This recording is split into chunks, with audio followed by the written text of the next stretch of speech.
So initially, I wanted to go through the entire future of the franchise program and rank every single player 1 through 30. I figured that's kind of counterproductive with the way it's set up. So instead, we're going to be going through each division choice pack. Eventually, you can earn 2 of them. So I'm going to tell you who you should take first, and then who you should take with the second pack. Let me know in the comment section, who are some of the cards that you have taken so far? You need 150,000 for the AL East, then it's about 30 to 20,000 or so for the rest of the divisions. So let's get started. Starting out with the AL East. This one, you have a choice between Gunnar Henderson, Brian Bello, Oswaldo Peraza, Josh Lowe, and then Orelvis Martinez. And a lot of who you pick's obviously gonna depend on what positions you need for your team, or just what kind of swings you like, or pitch repertoire, whatever. Oswaldo Peraza is very good, he's very well balanced, but there's a lot of really good middle infielders in this program. Josh Lowe's also very solid all around. There's really not too many bad choices. Besides maybe this Brian Bello, I don't think he's that good, doesn't have a great pitch repertoire, 97 hits per 9 is really good. But the 2 cards you should be taking is Gunnar Henderson of the Orioles and Orelvis Martinez of the Blue Jays. I'm personally probably going to take Gunnar Henderson first just because he can play middle infield, second, or third base. He has some versatility here. And finding a shortstop that has 104 and 92 pop and 95 and 86 contacts,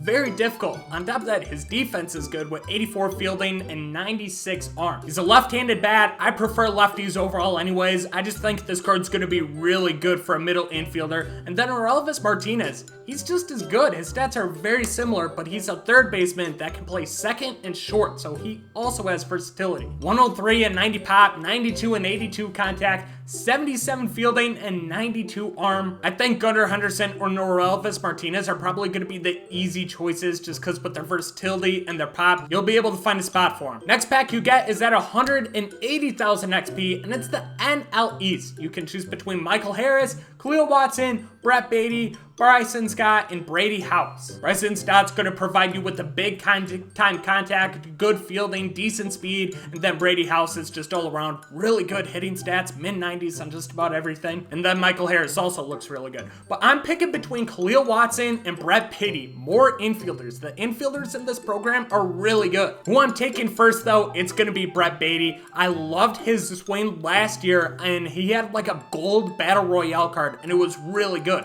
And he has 108 and 100 contact for his right-handed pitching, so he's insane versus righties, and 94 contact with 88 pop versus lefties, so he's good there too. He also has a really nice swing, 84 fielding, 92 arm, he's gonna be solid there, and you can put him in the outfield if you do want. You can put him in left field. But me personally, I think Brett Beatty's one of the top 5 cards in the entire program, so I definitely recommend taking him. And then Khalil Watson is the definition of he is good all around at everything. Left-handed bat that you can put at shortstop or third base. He's got 96 and 88 contact with 92 and 84 power, 86 fielding, 88 arm, 93 speed. There's nothing he doesn't do well. The Gunnar Henderson might be a little bit better just because he has the better arm and then better power, but Khalil Watson has much higher speed, so he's going to be a really good leadoff hitter for you. Dude, seriously though, the decisions just get tougher and tougher. There's so many good cards in here. Like, I really like this Michael Harris. If you don't mind not having a ton of power, but somebody who's good at literally everything else,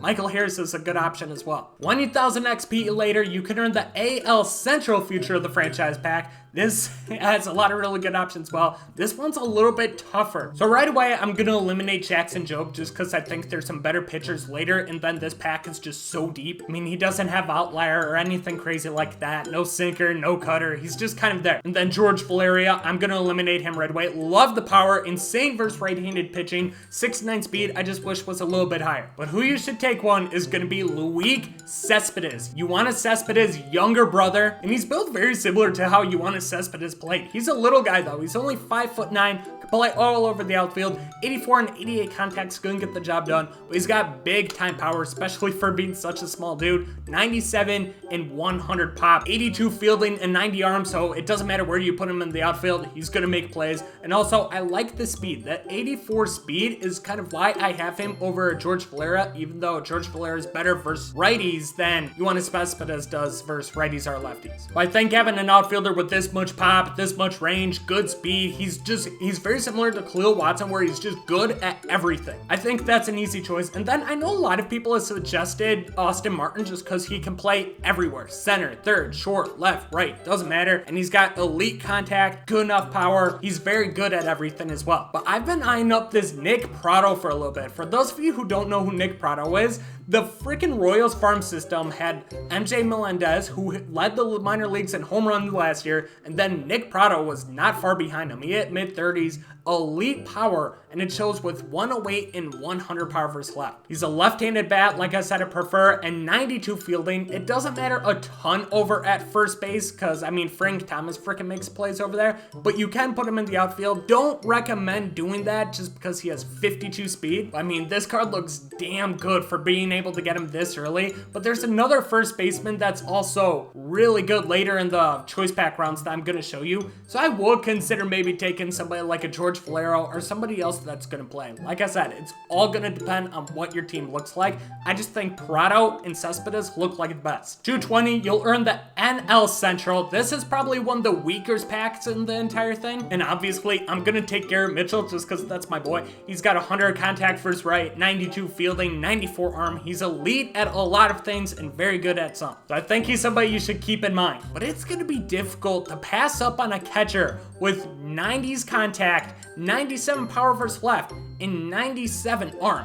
That's a tough pass right there. So I would strongly consider taking Henry Davis and then Austin Hendrick. I like guys with big power, left-handed bat, 110 and 100 power with 85 fielding, 80 speed. So he'll get the job done in the outfield and he hits bombs. Down to the final region with the West. Starting out with the AL West, you got 240,000 XP. You got Corey Lee, Reed Detmer, Shane Langler, Matt Brosh, and Justin Forsco. You got two catchers in here. Langler's is going to have really good defense and insane power. He actually looks good. And Corey Lee also looks really good. So hear me out. This is what I'm personally doing. So for this pack, I'm going to take Garrett Mitchell just because I'm a Brewers fan. I think Garrett Mitchell looks really good in the outfield. And then I'll take like Austin Hendricks or somebody for a backup outfield spot, a bench bat, somebody off the bench. Because for this pack, I need to get this Corey Lee. 95 contact left, 94 and 100 power with 98 arm. He's even better than that Pirates catcher right there. And you can put him at first and third. So he has some versatility. He's a little bit better defensively as well. But this card looks insane for a catcher. Parallel him up. He's going to have max arm. He's going to have 86 fielding,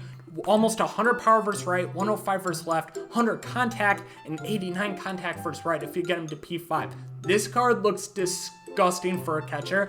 I think he might even be better than the 96 overall Joe Mauer card. So for me, that's a no-brainer. And then the rest of the pack, it's difficult. I don't think it's anybody great in here. Justin Forsco has really good power, and he's a second baseman, so honestly, it might not be a bad idea to take him. But along the way, eventually, I do want to get some pitchers. Reed Detmers has 102 hits per 9, and he has a 5-pitch mix with a fastball, sweeping curve, slider, circle change, and a cutter. So I'll probably change my mind between Foscue and then Detmers, but at least for right now, I'm taking Detmers with pack 2, and then Corey Lee with pack 1. And then the final division. This one's easy. I already know who I want, even though it's stacked. The NL West, we got Blake Wilson of the Diamondbacks, 97 hits per 9. He looks solid there. Luis Campusano, couple catchers. He looks really good as well. I still think I like Corey Lee a little bit better. And then Joey Bard, who looks really good as well, but I still think Corey Lee's better. The catchers in this program have been insane. There's like 5 really good ones,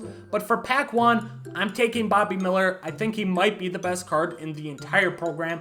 5-pitch mix with an elite fastball that can reach triple digits, a slider, splitter, sinker, curveball. He has 102 hits per 9, and then of course he's gonna have outlier on the fastball, so he'll reach about 102. This card is comparable to Edward Cabrera from last year's game. And if you remember how good that Edward Cabrera was and how long his life cycle was, it's going to be very similar with Bobby Miller. You're going to see a lot of him once people get this far in the program. And then number 2, I think you should take Michael Toglia. When talking about Nick Prado, I said you might want to take somebody else just because there's another first baseman in this that you need to have who's better. It's Michael Toglia. Contact's looking real nice, but he's got 109 and 107 power with 95 defense. So all that's very similar to Prado, but the main difference is he is staying at 6'5". He's a big dude, and he is a switch hitter. Makes the world of a difference. A switch hitting first baseman. Y'all see how good Josh Bell is. There isn't a lot of them in the game, but I think this is definitely who you should take with your second pack. There you have it, boys. That is who I think you should earn. Remember, you can earn 2 of them. Once you get the 340, you're in the NLS, you start all over again, and you're gonna start earning those players again before you eventually earn some face of the franchise cards. But that's just my opinion, so let me know your thoughts. Who are some of the cards that you are gonna be taking? Just based off stats alone and what I want to use, Bobby Miller, Michael Toglia, Brett Beatty, and Corey Lee are some of the favorites that I've seen so far. Let me know your thoughts in the comment section. Subscribe to the channel if you're new, and I'll catch you guys in the next one. Peace out.